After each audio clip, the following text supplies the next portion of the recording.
Welcome to the Forgotten Narrator. There is a question no one in the Imperium truly dares to ask, not aloud, not where others can hear. What are the Tyranids running from? We've all been told that they are the end of all life, the galaxy's ultimate predator, the devourer of worlds, a force of unrelenting hunger sweeping in from beyond the stars. But what if that hunger isn't just appetite? What if it's desperation? What if the Tyranid hive fleets, as terrible as they are not an invasion, but an escape? This thought, this cold, whispering theory, gnaws at the edge of our understanding like a shadow slithering across the stars. If the Tyranids are running, then what in the abyss could possibly make them afraid?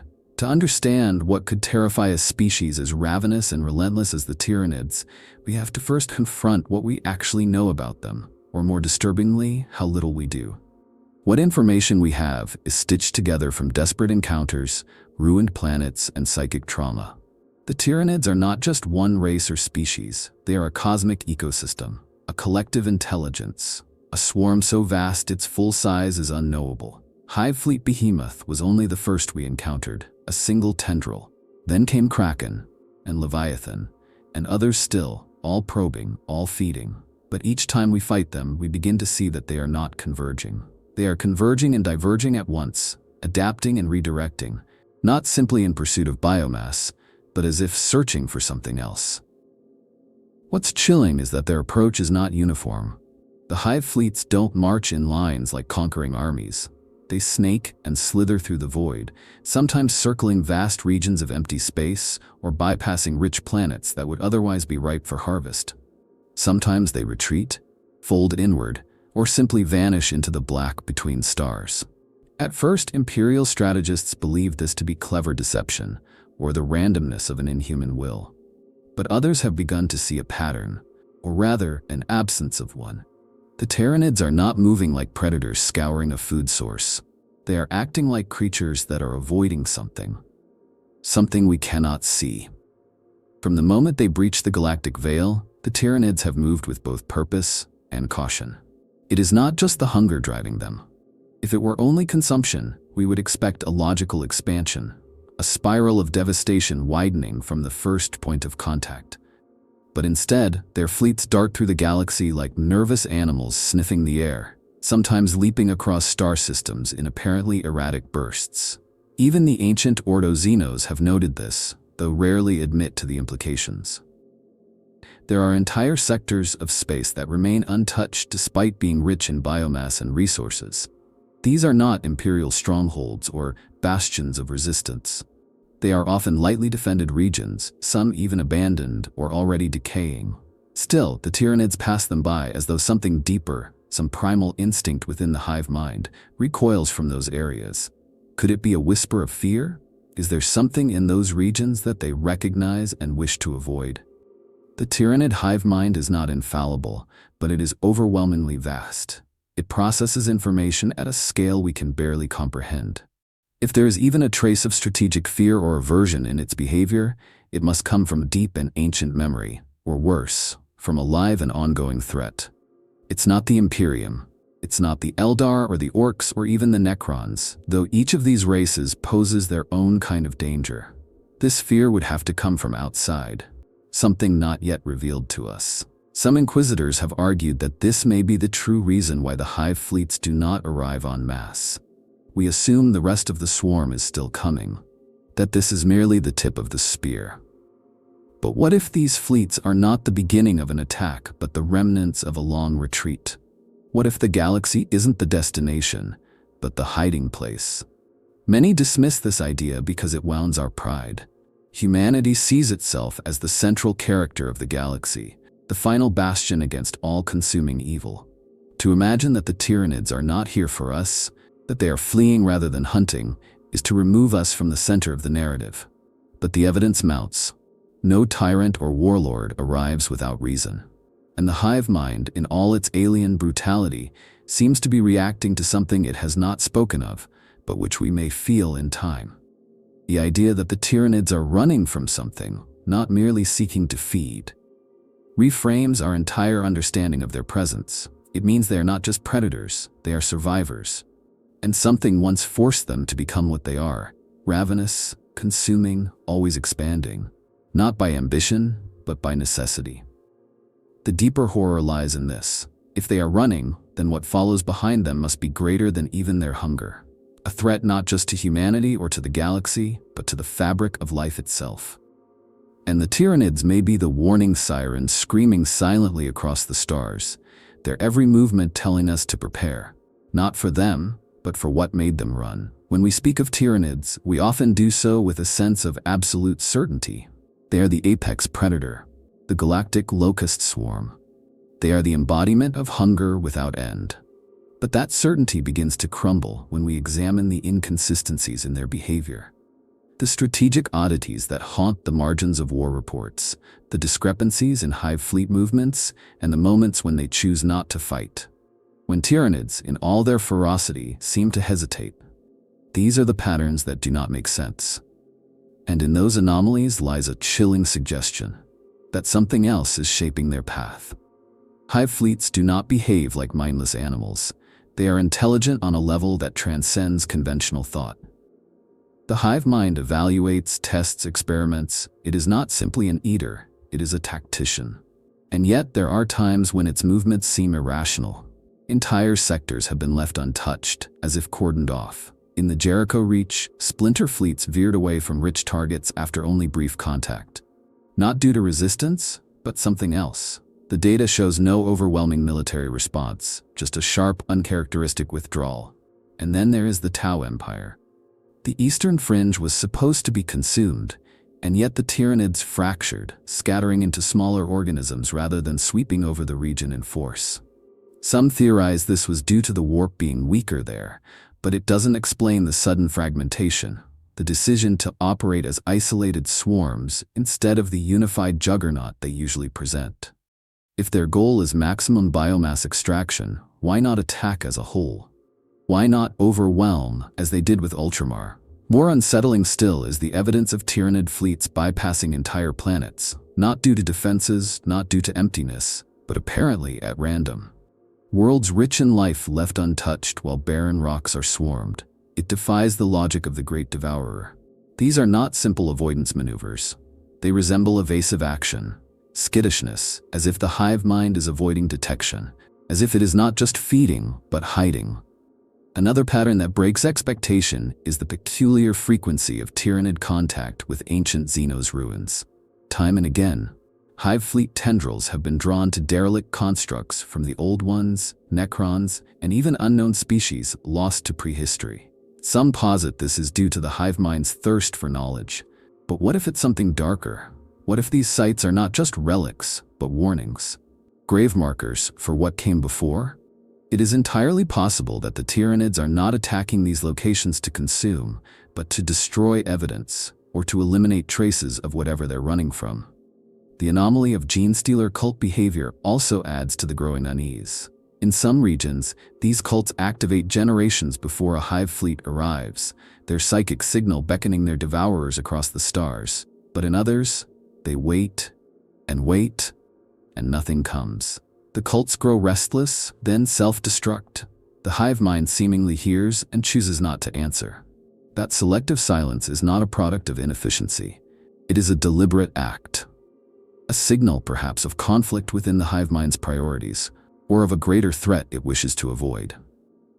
We also see strange patterns of Tyran adaptation, or rather, the lack thereof. While the hive mind is famed for evolving to counter every threat it encounters, there are times when it chooses not to incorporate certain traits. Entire ecosystems are consumed, yet certain predator genes are conspicuously absent from future bioforms. Are these life forms unworthy, or are they avoided for a deeper reason? It is as though the Tyranids fear assimilating something that may contaminate their genetic core, something they've learned, through untold eons, to avoid at all costs. Then, there are the black zones. Areas of space where all contact is lost, not due to Tyranid assault, but due to nothing. Void. Silence. Scout ships sent to investigate never return. No psychic residue, no wreckage, just emptiness. These are not Tyranid kills. This is something else. Some within the Ordo Xenos believe these voids may be the passing shadows of whatever the Tyranids once fled. They speculate that these zones are not destroyed by the hive fleets, but avoided by them. That in the cosmic theater, these are places the Tyranids refuse to tread. The dissonance in Tyranid behavior becomes more profound the more one studies it.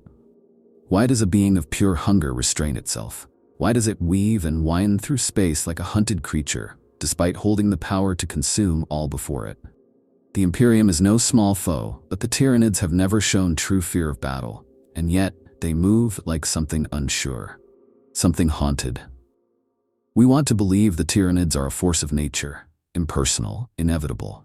But their inconsistencies suggest the presence of something worse, decision-making driven by fear. An intelligence so vast, so ancient, and so traumatized by whatever lies beyond the stars that it has abandoned its former galaxy and come here, not in conquest, but in flight. These patterns do not make sense in a vacuum. But if the Tyranids are running, if they are searching for safety and not conquest, then suddenly it all fits. Their odd movements, their strategic restraint, their genetic caution. It all becomes not madness, but survival. And that truth is perhaps more terrifying than anything else, because it means that the most dangerous predators in the galaxy are not here to rule. They are here to hide. Fear, for most species, is a biochemical reaction. For humanity, it's a survival instinct, a primal alarm system tied to our flesh, our minds, our fragile mortality. But for the Tyranids, a race of genetically engineered horrors directed by a vast, singular intellect, fear becomes something else entirely. It becomes a question of metaphysics. Can something as alien, as overwhelming, and as purpose-driven as the hive mind experience fear? And if so, what does that say about what it fears? The idea seems impossible at first. The Tyranids are not individuals. They are not a civilization. They do not build, they do not dream, they do not record their past or contemplate their future. Every organism in the swarm is merely a neural node, a vessel for a consciousness that spans solar systems. And this consciousness, the hive mind, is not composed of minds, but of will. Pure, crushing will. It does not doubt, it does not question.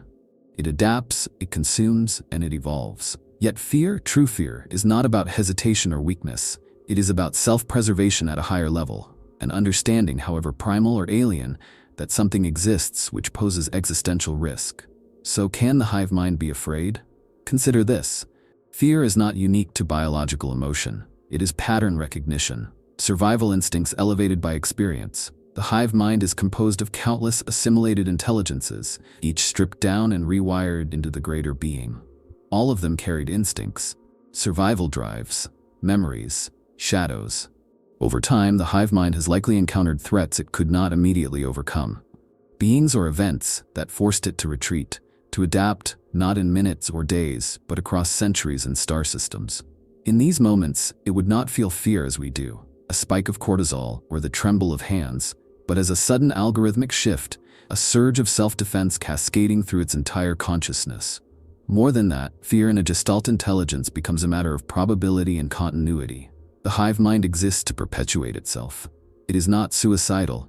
It is strategic. If it recognizes a threat that could end it, truly end it, then fear becomes the calculation to withdraw.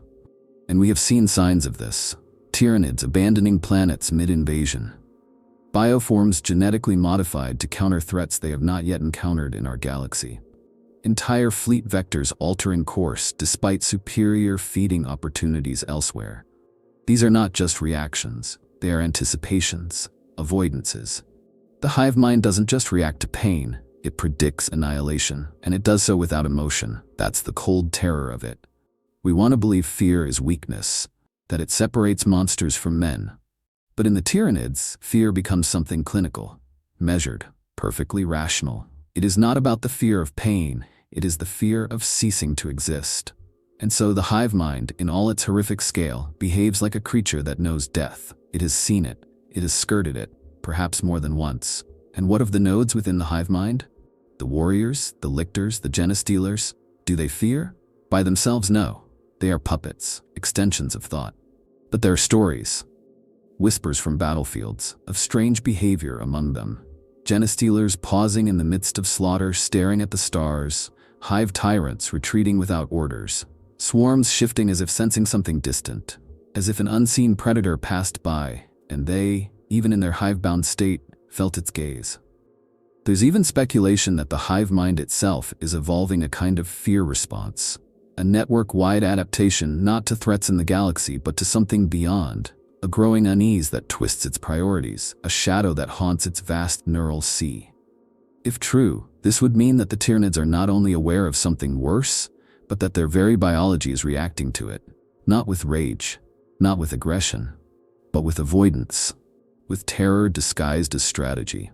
What, then, could command such dread? Something immune to assimilation. Something that cannot be consumed, that perhaps consumes in return. Not in flesh, but in thought. In psychic coherence. Perhaps the hive mind has encountered this force somewhere beyond the edges of this universe and fled. Perhaps this is why it tears into our galaxy not in a wave, but in scattered probes, each feeling for safety. Like an animal unsure if the cave it just entered is sanctuary, or another predator's lair. There are ancient races that may have known this fear. The old ones, the Necrons, the few still living Titan fragments. They speak of wars so vast, so terrible, that entire species were weaponized to hold the line. And yet, what if even those cataclysms were echoes of something worse? Something that now trails the Tyranids like a scent. And perhaps, within the deepest nodes of the hive mind, there remains an imprint of that terror. A thought not spoken, but always there. Run. In the end, whether the Tyranids feel fear as we understand it is irrelevant. What matters is that their behavior resembles fear. Strategic withdrawal, genetic avoidance, navigational hesitance. They are acting like a species under pressure, not from the Imperium but from something else. Something we have not seen, something that has not arrived yet, or perhaps never left. And if the hive mind, the galaxy's most efficient and emotionless killer, has learned to fear, then that fear should terrify us more than any bioform ever could. There have always been whispers in the void, psychic echoes that predate any warp incursion, any Xenos empire, any human prayer to the Emperor. Long before the Tyranids breached our galaxy, astropaths and navigators spoke of the Black Murmur, faint, directionless pulses across the Imperium that didn't match any known phenomena. They were not chaotic like the warp, nor structured like sentient signals, just pulses, a rhythm, a hunger unspoken, waiting in the depths. For centuries, these were dismissed as anomalies, background noise, but then the Tyranids arrived, and the murmurs changed. It began subtly. Long-range Auspex scanners picked up disruptions in regions of space still untouched by the hive fleets. Psychic voids, not the blanketing shadow in the warp that follows the Tyranids, but something deeper, older. The difference is crucial. The shadow the Tyranids cast is suffocating, like drowning in ink. These new anomalies are different. They are hollow, like an absence not only of warp energy but of reality itself. A void where even the raw psychic noise of the universe is devoured. Some have come to call these occurrences echoes of the distant hunger. Unlike the hive mind, which broadcasts a psychic pressure born of unity, these echoes feel singular, focused. They seem not to suppress psychic energy, but to consume it. More disturbingly, when these echoes touch a planet, even briefly, astropaths go mad. Not in the chaotic, seizure-ridden collapse common in warp exposure, but in a slow, silent deterioration, as if their souls are being unstitched thread by thread. One inquisitorial record describes an entire choir that simply stopped speaking, their mouths agape, eyes hollow. When opened, their skulls were found dry, utterly devoid of gray matter. The implication? These echoes don't just suggest a predator of flesh, they suggest a predator of consciousness. And there's a growing belief among radical xenobiologists and forbidden scholars of the Black Library that these psychic pulses are not random. They seem to come from one direction, from beyond the galactic rim, beyond even the eastern fringe where Hive Fleet Leviathan first twisted inward. They move inward in cycles like sonar, not seeking but scanning, hunting. Some theorize these pulses are not from a being, but a network, a lattice of consciousness so massive that it no longer needs a physical form. Or perhaps a being so old, so vast, that it forgot it had one. The Tyranids would have felt these echoes first. Not in this galaxy, but in whatever one they came from. If these pulses consume thought, if they erase psychic resonance, then they would pose a mortal threat to the hive mind. Not just to its bodies, but to its identity, to its cohesion.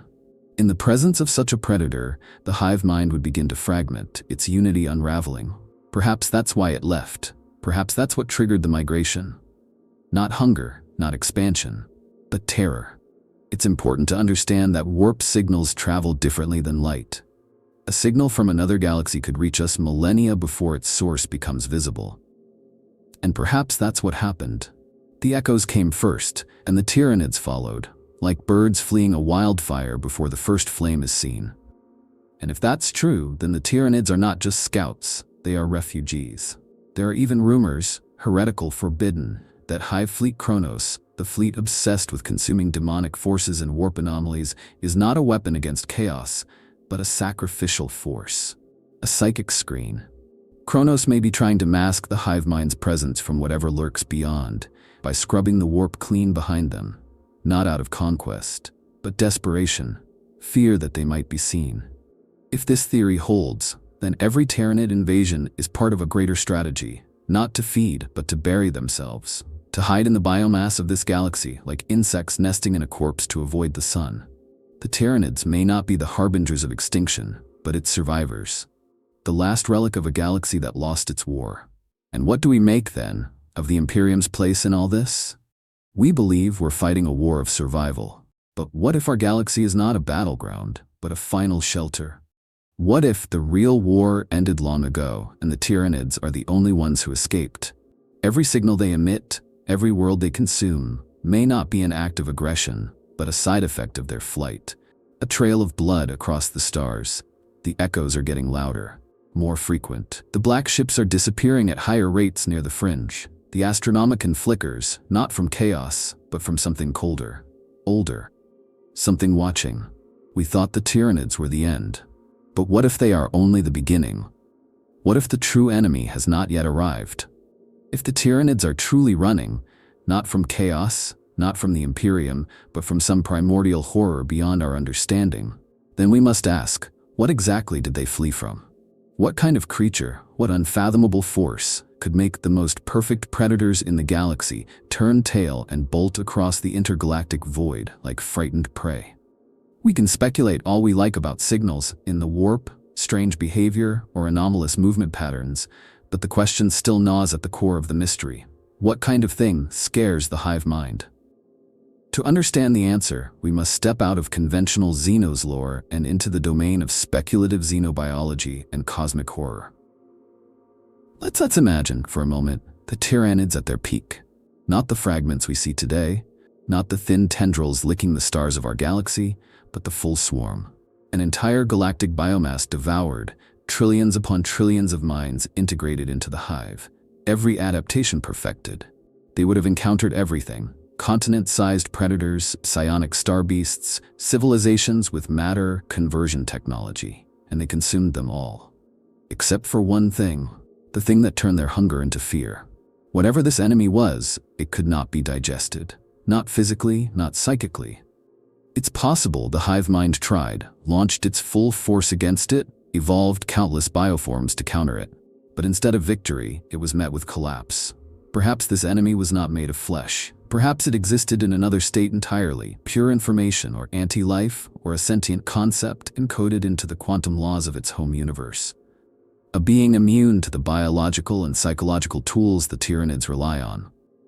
One prevailing theory in the darkest vaults of the Ordo Xenos proposes the existence of psi-void entities, hypothetical predators that feed not on energy or matter, but on cohesion. Theoretical parasites of consciousness. Not warp beings like daemons, not physical monsters like Catan shards, but negators, entities that collapse complex thought structures wherever they go. These entities would be lethal to any Gestalt mind. A Tyranid hive fleet would not die in battle against such a creature. It would disintegrate, not physically, but metaphysically. The connection between synapse creatures would vanish. The cohesion that gives the swarm purpose would dissolve. No pain, no explosion, just unraveling. Imagine what that would feel like to the hive mind. No claws to bite, no forms to adapt against. Just a creeping void that silences thought. An anti-thought. A predator that does not kill, but forgets you into non-existence. Others propose that the Tyranids may have run into something older than biological life itself. Something ancient even by the standards of the old ones and Necrons. A force not born in time as we know it, but extratemporal, a being or species that exists across multiple timelines simultaneously, erasing civilizations before they even arise. To fight such a being would be like throwing a spear at your own death certificate. There is no defense against something that deletes possibilities. And yet, there's also the terrifying suggestion that the Tyranids fled not from one thing, but from many. That in their home galaxy or galaxies, they encountered a chain of existential threats. Beings that fed on bioelectric fields, parasites that lived inside suns, entities that bred inside black holes and warped reality like origami. Creatures that could not only resist being consumed, but who consumed the consumer. And maybe, just maybe, the Tyranids were not the victors of their ancient wars.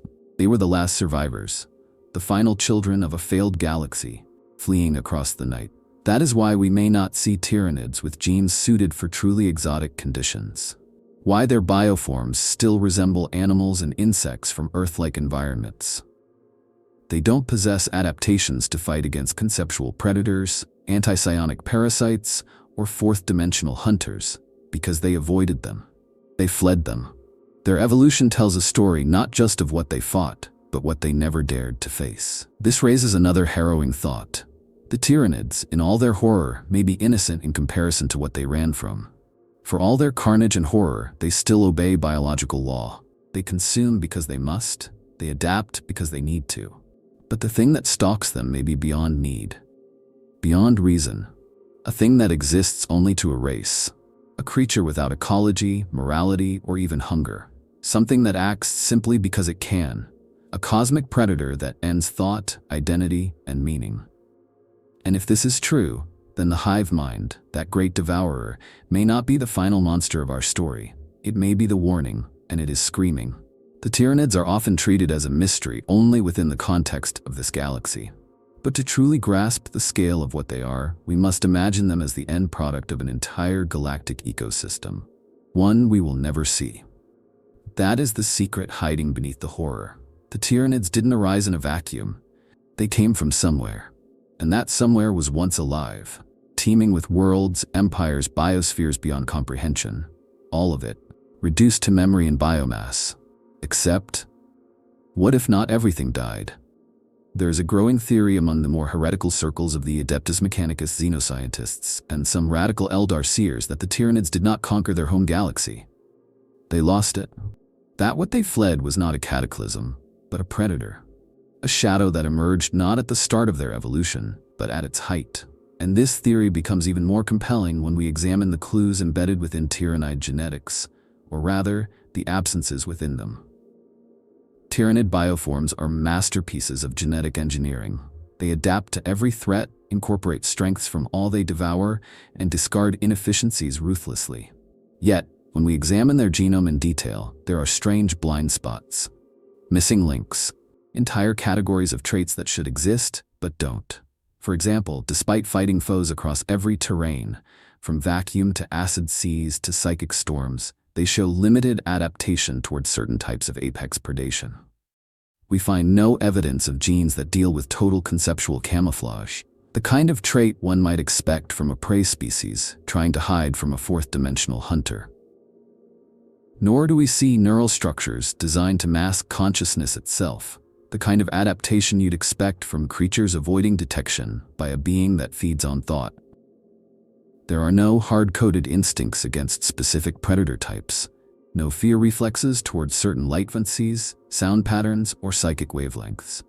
In simpler organisms, these are common. Mice fear hawk shadows, insects flinch from predator pheromones. The Tyranids show no such inherited terror. Why? Because they never fought those predators. They avoided them. The hive mind in its vastness chose to abandon them, to run, and in doing so, it deliberately refused to incorporate their genetics. That is the horror. The Tyranids didn't just lose a war, they refused to record it. It would be easy to dismiss this as speculation if not for the curious uniformity of Tyranid evolution. No matter how diverse their prey, their base physiology remains strangely rigid. Six-limbed, chitinous, biotoxin-based, even when they consume high-intelligence races or technocratic civilizations, their evolution remains conservative. Efficient, yes. Devastating, certainly, but not divergent. That kind of rigidity suggests trauma, a fear not of inefficiency, but of contamination. The hive mind is not assimilating with abandon. It is curating its genome with religious caution, avoiding the mistakes that once nearly unmade it. This leads to a darker theory, that there exist genes, entire lines of biology, that the Tyranids refuse to absorb. Maybe because they remember what happened the last time they did. Maybe because some prey was too dangerous, so virulent, so parasitic, that to consume it meant to be infiltrated, to be unmade from within. Perhaps the hive mind once encountered a race whose biology turned its unity into division. Perhaps it once tried to devour a species so psychically toxic that it poisoned the collective will, fragmenting the swarm into madness. The Tyranids, for all their horror, are defined by coherence. The hive mind must remain singular, so any creature that threatens that coherence is an existential threat. And the hive mind, eternal in its instinct, would rather flee across galaxies than risk being broken again. This would also explain their obsession with erasing psychic resonance. The shadow in the warp isn't just a weapon, it's a defensive measure. A smokescreen, a way to drown out the resonance of their own thoughts so nothing can hear them or follow. The hive mind might not be projecting strength. It might be hiding its scream. Another clue lies in the bioforms that remain stagnant. We have not seen Tyranids develop radically new psychic defenses in recent centuries. Their anti-warp units remain limited. Zoanthropes, neurothropes, the occasional synapse reinforcement, but no paradigm shifts. As if the hive mind is deliberately avoiding certain psionic paths, not because they are inaccessible, but because they are dangerous. Roads it once walked and will not walk again. And then there are the rare instances when Tyranids consume a planet and leave. No harvesting of survivors, no ecosystem rebuilding, just a sterilized wasteland. Some believe these worlds contain genetic echoes of what they fear, that some taint survived, some whisper of the ancient threat they once fled. And so they consume it not out of hunger, but to erase it, to ensure it never calls again. We, in our arrogance, have always believed that the Tyranids were the apex, but in their silence, in their caution, we see the truth. They are not the last word in evolution. They are the footnotes of a greater terror. The survivors of a war that ended with nothing left but them, not because they won, but because they ran. And what they ran from may still be chasing. We often imagine the space between galaxies as empty, a void too vast for life, too cold for thought. But what if that silence is not the absence of life, but the consequence of something that ensures no life ever takes hold again? What if the black between galaxies is not a boundary, but a graveyard? And in that graveyard, a war was waged, not over resources, not over power, but over survival against a thing that should not exist. A war we only know of because the Tyranids are here, and they are still running. If we trace back the psychic signatures of Hive Fleet approaches, there is an eerie consistency. They never move in straight lines. Their paths loop, bend, fracture, as if navigating a minefield of invisible dangers. And some scholars believe that these dangers are not physical, but the remnants of a war fought beyond our stars, a war the Tyranids lost, or perhaps escaped, a shadow war between predators, something so vast, so destructive that the Tyranids became what they are because of it, and not in victory, but in adaptation, desperation, retreat. That war may have been waged against forces beyond our ability to conceptualize. Creatures that do not live in matter as we understand it, entities that do not feed on flesh but on permanence, beings that erase what they touch. Not just life, but memory, potential, possibility. A kind of hunger that even the Tyranids could not metabolize. We assume the hive mind is the apex because it consumes thought, instinct, and evolution itself. But what if there is something that consumes the very possibility of those things? Something that makes the idea of hunger irrelevant? This idea becomes more real when we examine certain psychic events near the galactic rim. Reports from black ships and astropathic choirs have recorded moments of total cognitive collapse. Not warp storms, not demonic incursions, just voids. Points in space where minds cease to function, where the warp itself goes quiet. Not turbulent, not violent, but dead. These are not normal anomalies. These are footprints, traces of something that passed through or waits. Now imagine the Tyranids out in that void millennia ago, at the height of their expansion, consuming one galaxy then another, growing, unstoppable. until they found it, or it found them. Something they could not name, not even in their own alien conceptual language. A creature or force that did not flee, fight, or resist, but simply watched. And in that gaze, the hive mind knew annihilation, knew it could not assimilate, could not understand, could not survive. That moment may have changed everything. That moment is when the hive mind became what it is today, not just a devourer, but a refugee. A sentience built not merely to consume, but to flee. And in that flight, it shed every part of itself that could be tracked, contaminated, or corrupted. It became pure survival. It erased its own past. It burned entire evolutionary pathways from its genome. It moved not like a conqueror, but like a rat in a burning maze. There are whispers among the Eldar seers that the webway once stretched into other galaxies, that its collapse was not natural, but sealed. Cut off, because something came too close. The old ones may have encountered the same threat in prehistory. Perhaps they created the Necrons and the Cetan not just to fight the Warpborn, but to hold the line against something else, something no one dares name, something that left behind only silence. The Tyranids may carry that silence within them, not as a weapon, but as a scar.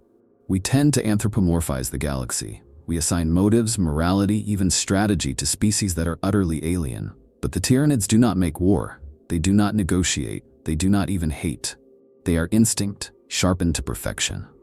And that instinct, that deep, primal drive that sent them across the intergalactic dark, tells us everything we need to know.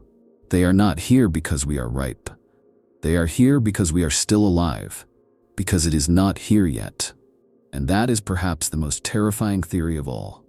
That the Tyranids are not vanguards of destruction, but fugitives. That this galaxy is not their destination, but a detour.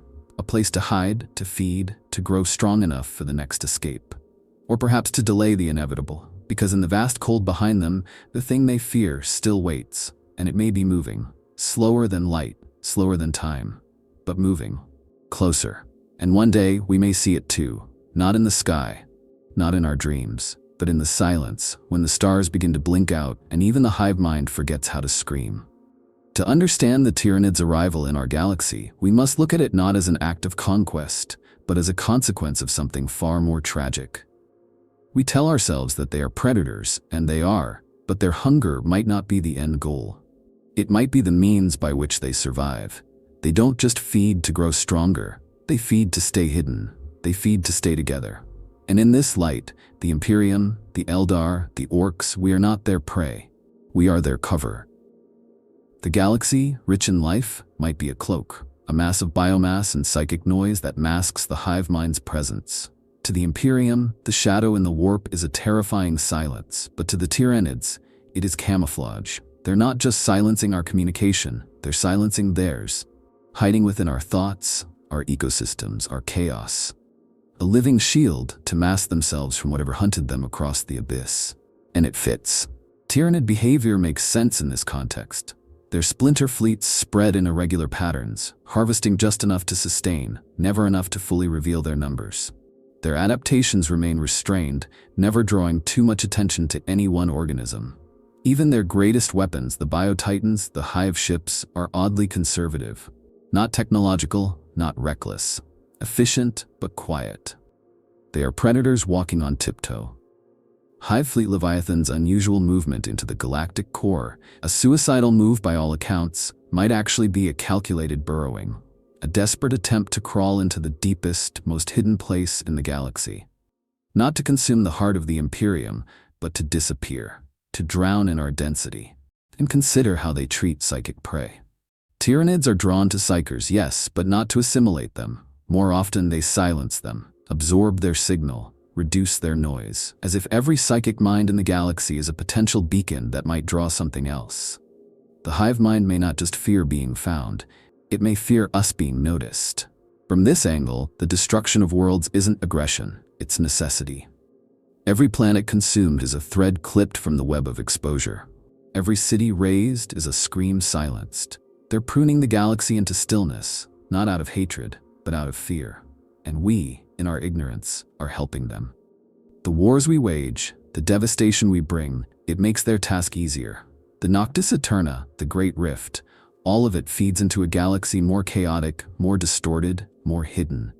Maybe they didn't cause it. Maybe they simply welcomed it. Because the louder chaos screams, the deeper the Tyranids can hide. And it makes one wonder, if the hive mind is hiding, is it alone? Could it be that what we fight are only fragments? That the true core, the full consciousness, remains coiled somewhere unseen, silent, patient, terrified? And if so, what happens when the shield begins to fail? What happens when we are gone?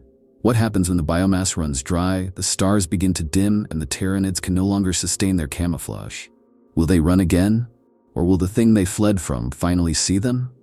Maybe that's their plan. Maybe this galaxy is not the last refuge, but the last decoy. And when it burns out, they will move again, leaving us not as victims, but as their final distraction. And if that's true, then we are not the heroes of this story. We're the dust in which the monsters hide. We are the leaves that rustle in the wind, the fog that masks their scent, the scream that draws the bigger beast away. We are the shield, and we never even knew it. There is a moment in the career of every Imperial commander, Inquisitor, or Astartes captain when they realize a truth that chills the soul more than any Xenos weapon or chaos ritual. We are not the center of this galaxy's story. We are not even the main characters in the Tyranids invasion. The Imperium, with all its wars and zealotry, may simply be an obstacle in a migration path, or worse, a convenient accident. A stage large enough to mask the movements of something else. Because in the quiet between screams, a new theory has taken root. A whisper among the haunted minds of the Inquisition: we are not being invaded, we are being used. Look at the patterns. The hive fleets do not destroy everything. They leave remnants, psychic echoes, dead worlds full of scars. They aren't trying to erase the Imperium. They are creating psychic noise, controlled devastation. Not conquest, but choreography. What if the hive mind is directing this spectacle not at us, but at something beyond? A grand theater of violence, staged to mislead the one thing they cannot fight. The biomass we provide might not even be their primary resource. It could be our noise, our chaos. The fluctuating, unpredictable psychic radiation of a billion screaming souls. A curtain of madness behind which the Tyranids hide their mind. Every war, every uprising, every heretical ritual that tears a hole in reality, these might not threaten the hive mind at all. In fact, they might be the very reason it chose this galaxy, because in the horror of our existence, it can hide. This reframes everything. Hive fleet behavior becomes not just evasive, but manipulative. They provoke, they retreat, they return. Not because they miscalculate, but because they stimulate, keeping us alive just long enough to keep making noise. Think of it. A quiet galaxy would betray them. But a galaxy in perpetual war, aflame with psychic storms and apocalyptic rituals? That is camouflage. That is a wall of fire between them and whatever monster still hunts. And here is where it becomes unbearable. We may be part of the hive mind strategy. Not enemies, not prey. Instruments. We fight, we scream, we die, and in doing so, we protect them. Not by design, not by choice, but as pawns in a cosmic masquerade. The Orc's madness, the Eldar's psychic cries, the Necron's soulless brutality, all of it makes this galaxy unreadable, invisible beneath layers of overlapping signal. A fortress of noise. This is why the Tyranids do not conquer, why they don't finish the job. Because to finish it would be to silence the galaxy and expose themselves. Imagine it. The Tyranids arrive, the galaxy panics, the Imperium flares with holy fury. Demons spill from the warp. Orcs erupt into fresh wogs. Civilizations crumble, and the hive mind listens to the static it helped create, listens as we drown ourselves in war. All the while, it watches the void, waiting to see if the predator has noticed, praying, in its own alien way, that the screaming continues just a little longer. And it might work. The galaxy might be loud enough, chaotic enough. If the predator listens for harmony, it will not hear it here. If it hunts by psychic signal, it will find only madness. And the hive mind will survive another era, another migration, another escape. But this cannot last forever. One day, the noise will fall. The orcs will fight themselves to extinction. The Eldar will fade. The Imperium will fracture and fall silent. Chaos may consume all, or collapse into itself. And then the galaxy will go quiet. And when that silence comes, the mask will fall. The thing that waits will turn its gaze upon the Tyranids once more, and they will run again. Or try. And we will be gone. A forgotten shield, a living distraction, burned up to buy them a few more centuries. Never thanked, never mourned. We were not the center. We were the smokescreen. And perhaps that is the only reason we were ever allowed to live.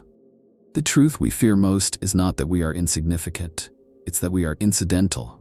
A passing detail in a nightmare we never even noticed. Because while we have obsessed over the Tyranids as the great galactic devourers, perhaps we have failed to see them for what they really are. A message. Not a weapon, not a warning. A message in motion. A living echo of a terror so great, so incomprehensible that even the hive mind had to run. But like all messages, it will reach its end. And when it does, when the great hunger fades, when the stars no longer cast biomass into the cold, that is when the last horror will arrive. Not with fire or rage or conquest, but with silence. Because it does not need to roar, it only needs to arrive. And by then, the Tyranids will have eaten all that can scream for help. What might that final predator be? Perhaps it is not a creature at all. Perhaps it is a universal function. Entropy given will. A law of physics evolved into desire. A predator of psychic resonance that sniffs out intelligence across time. Something that hunts civilizations the way gravity collapses stars, inevitably, patiently, without emotion. And it may be that the Tyranids are merely the last runners of a race once proud, once vast, now reduced to desperation, devouring life only to mask the absence behind them. When that final being arrives, we will not know it. There will be no scream, no war. The stars will blink out. The warp will fall still. The Tyranid hive fleets will shatter without cause. Their link severed, their will undone. And we, if we still remain, will feel only cold, a silence deeper than death. And perhaps we will finally understand that the true devourer was never the Tyranids. They were just the smoke. But there's one last ember that may yet burn, the human spirit. Broken, yes. Flawed, certainly. But unpredictable. Chaotic in ways even the hive mind cannot fully grasp. Perhaps that is our only weapon. Perhaps our madness, our refusal to go quietly, is the last sound that will ever be heard in this galaxy. A final defiance screamed into the dark before it comes. The idea that the Tyranids are not a singular force but fragments of a fleeing intelligence leads us to an even darker theory. That the hive fleets are not coordinated as we once assumed. That each is not just a tendril of one vast entity, but a shattered echo of something that is no longer whole. A mind fractured by distance, time, or terror, so profound that even the Tyranid hive mind, a creature of relentless cohesion, could not sustain itself. Look closely at the behavior of the fleets. Behemoth, Kraken, Leviathan, they do not act in perfect unison. Their strategies vary wildly. Behemoth was brute force incarnate, driving directly into the Imperium's heart. Kraken slithered with precision, preferring rapid strikes and psychological chaos. Leviathan dove deep, a silent spiral into the galactic underlayers. Each one seems to operate by a different philosophy, not merely adaptation, but divergence. Evolution, yes, but also isolation. And the more we study their movements, the more we begin to see a possibility too chilling to ignore. That they are not just tendrils of one being. They are splinters. Imagine the hive mind not as a single consciousness reaching across the stars, but as a mind that was once whole and has now shattered. Each fleet carrying a fragment of the original will, a faded echo of what once fled the darkness between galaxies. Each fragment still acts with purpose, still adapts, still consumes, but also remembers different things, carries different fears, follows different instincts. They do not behave like a unified swarm anymore. They behave like survivors, split and scattered, each carrying a piece of the same trauma. And if that is true, then every new hive fleet that emerges from the void may not be part of a greater whole, but a new attempt, a new survival strategy.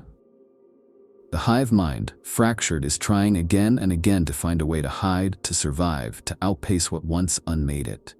This would explain the bizarre genetic redundancies between fleets, the lack of a clear grand strategy, the repeated readaptation of previously seen forms. It's not optimization, it's desperation. Each fleet is improvising, each is an experiment. But this theory leads us to an even more horrifying possibility. What if the true hive mind no longer exists? What if what we are seeing in our galaxy are only aftershocks, the lingering fragments of an entity that already lost its battle beyond the stars? Imagine it. The central will, the prime mind, faced with annihilation, orders its cognitive mass to flee, to fracture, to spread its essence thin across the stars. Each fragment sent in a different direction. Each carrying only a portion of its former intelligence. Each fleeing on instinct, barely remembering what they ran from. If so, then these fragments are not just predators, they are orphans. Starving, panicked, incomplete. Their hunger is not just a biological imperative, it's a scream for cohesion. They feed because it's all they know. They build because they remember being whole. But they are not whole anymore. And every world consumed is an attempt, a failed attempt, to rebuild what was lost. This changes how we see the enemy entirely. They are not the wolves at the door. They are the shattered ghosts of a wounded god, searching for pieces of themselves in the biomass of a foreign galaxy. And now consider the galaxy they entered. Ours, riddled with warp storms, pulsing with psychic madness, so full of competing signals, conflicting wills, ancient technologies, and fractured timelines. To a fragmented hive mind, this chaos would be both danger and opportunity. Danger because it makes unity nearly impossible, but opportunity because it hides them. A fractured mind in a fractured galaxy. They can mask their pain in our chaos. They can bury their trauma in our wars. And maybe that's why they stay. Maybe that's why they haven't called the others. Why they haven't summoned a single conclusive strike. Because they can't. Because no one is listening. Because there is no one left to listen. Some theorists within the Adeptus Astra Telepathica have begun to suggest that the growing psychic distortion around each hive fleet is not purely offensive. That it's not just a shadow, but a signal, a flare, a desperate cry into the void. We are here. Not to the Imperium, not to their prey, but to each other. The hive fleets may not be predators coordinating an invasion, but siblings lost in the dark, trying to find one another in a nightmare that never ends.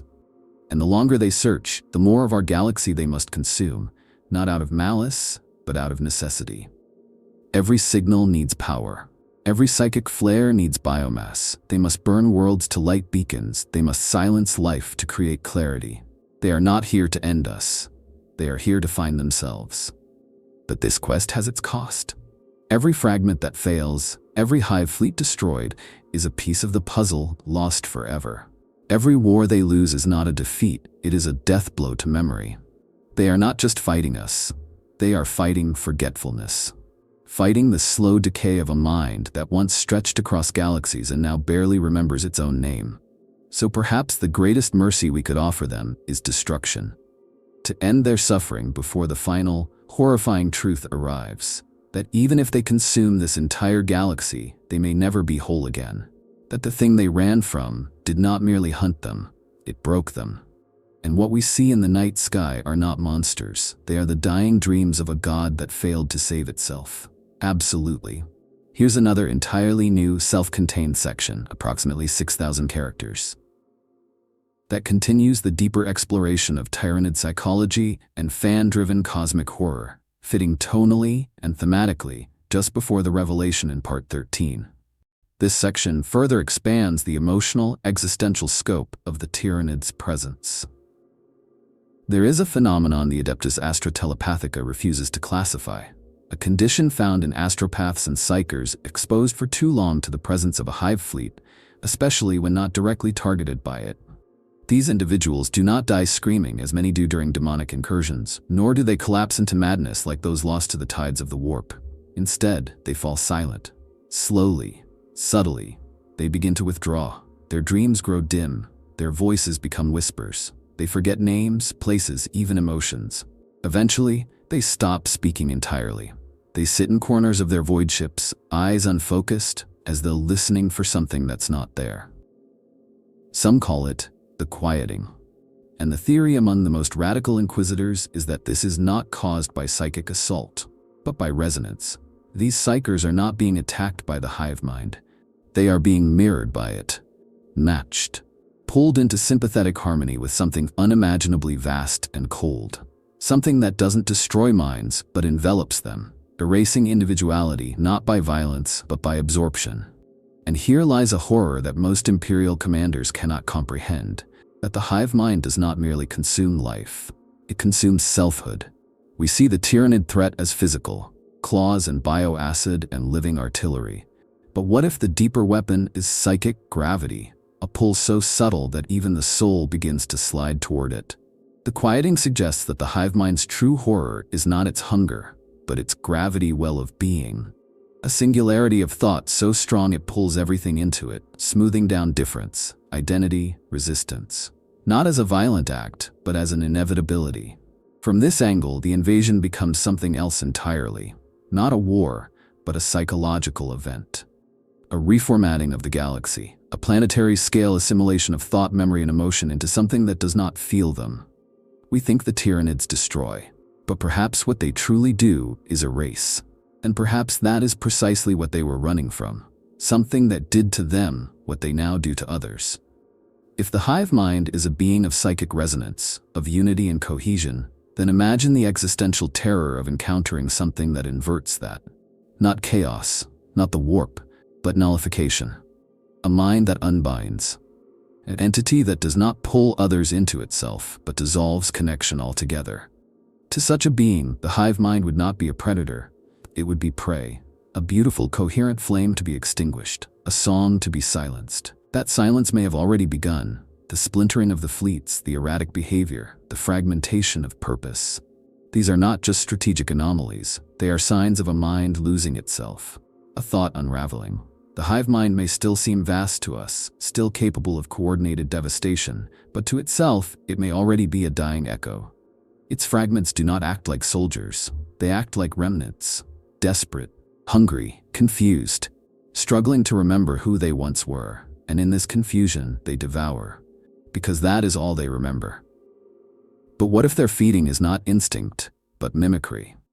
What if, in the shattering of their collective consciousness, all that remains is the impulse they fled from, a last echo of their predator, a behavior not native to them, but inherited in terror?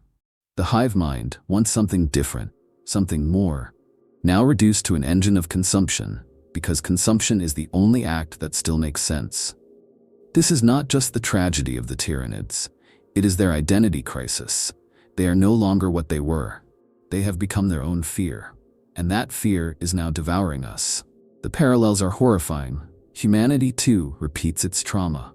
It creates new wars from old wounds, builds gods from the bones of ancient tyrants. The Imperium is a monument to forgetting, a colossus built to never ask why, and the Tyranids may be the same. A living organism that has forgotten why it ran, why it devours, why it still moves.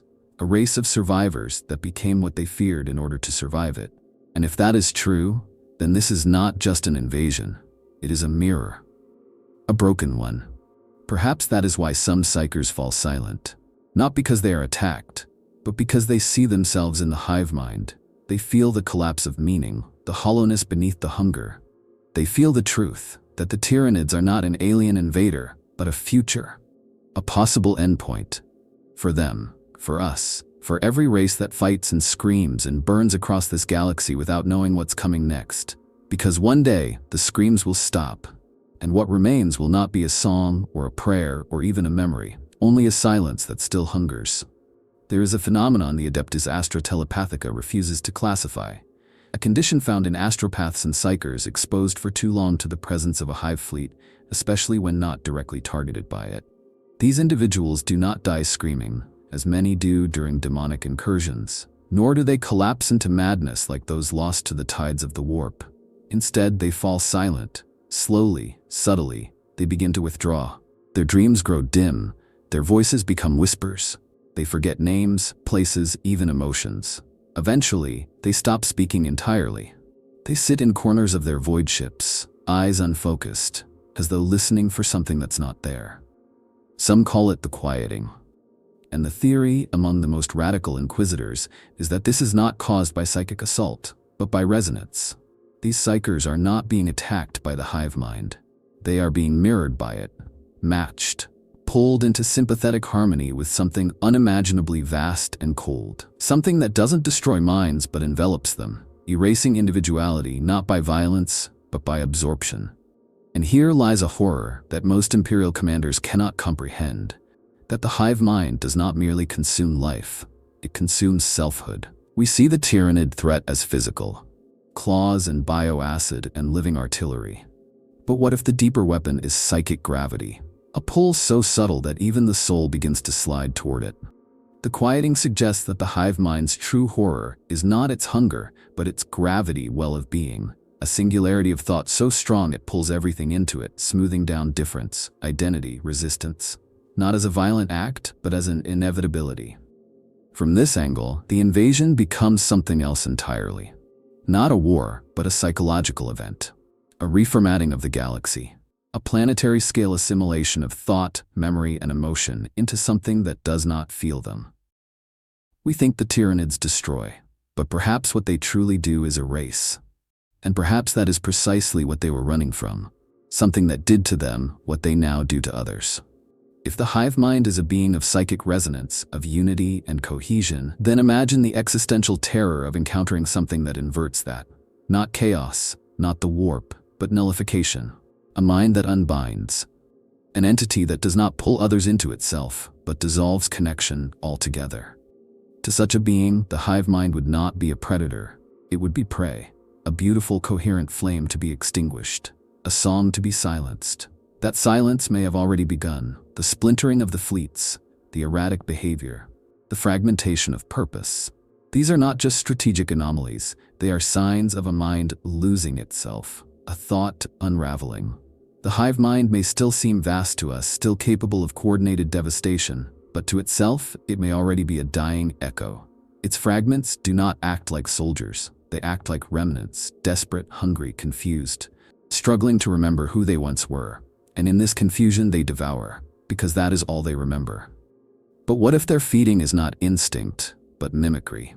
What if in the shattering of their collective consciousness, all that remains is the impulse they fled from? A last echo of their predator, a behavior not native to them, but inherited in terror. The hive mind wants something different, something more, now reduced to an engine of consumption, because consumption is the only act that still makes sense. This is not just the tragedy of the Tyranids.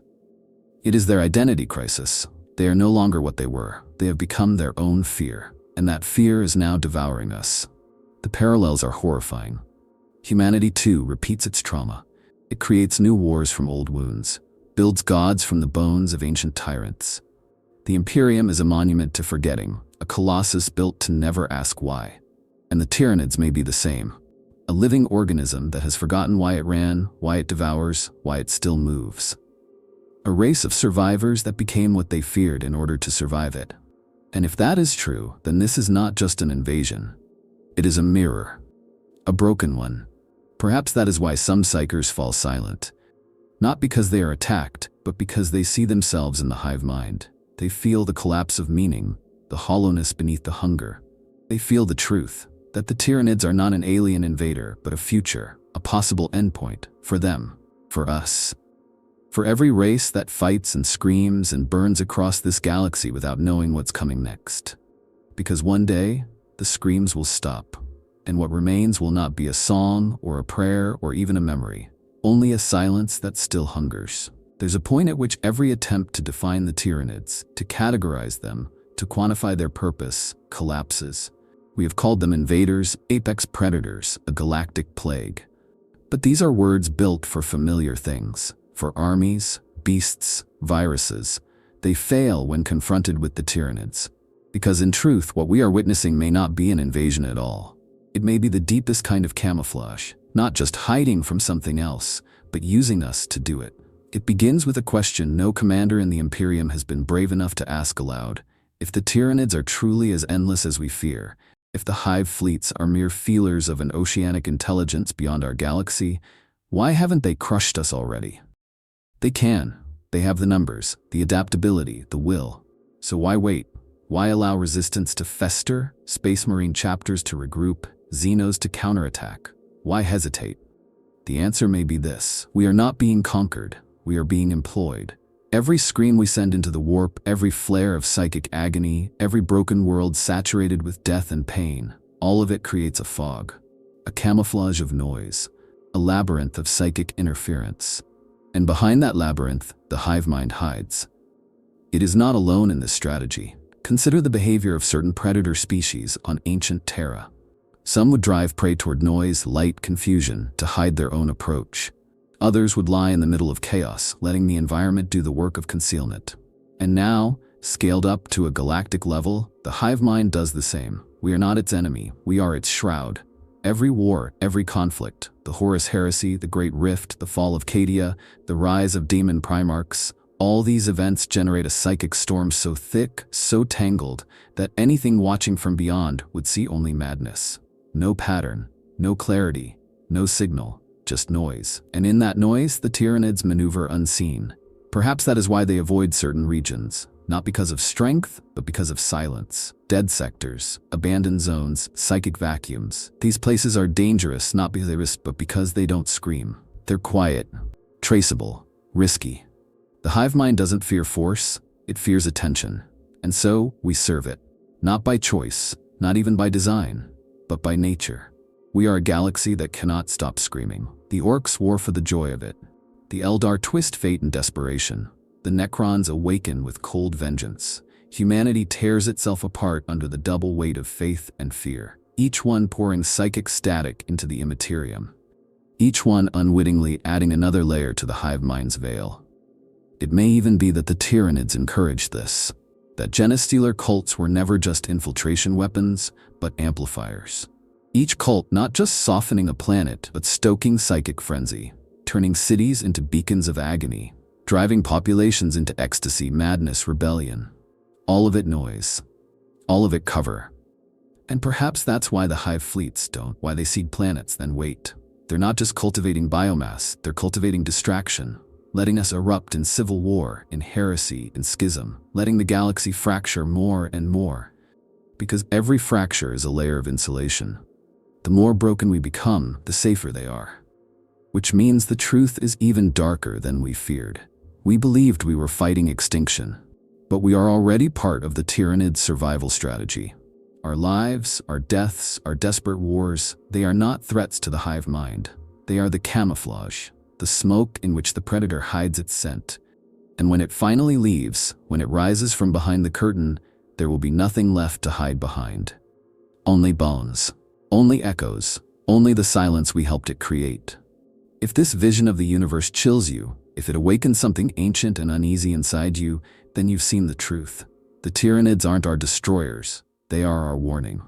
They ran, and in running, they left a trail, a story.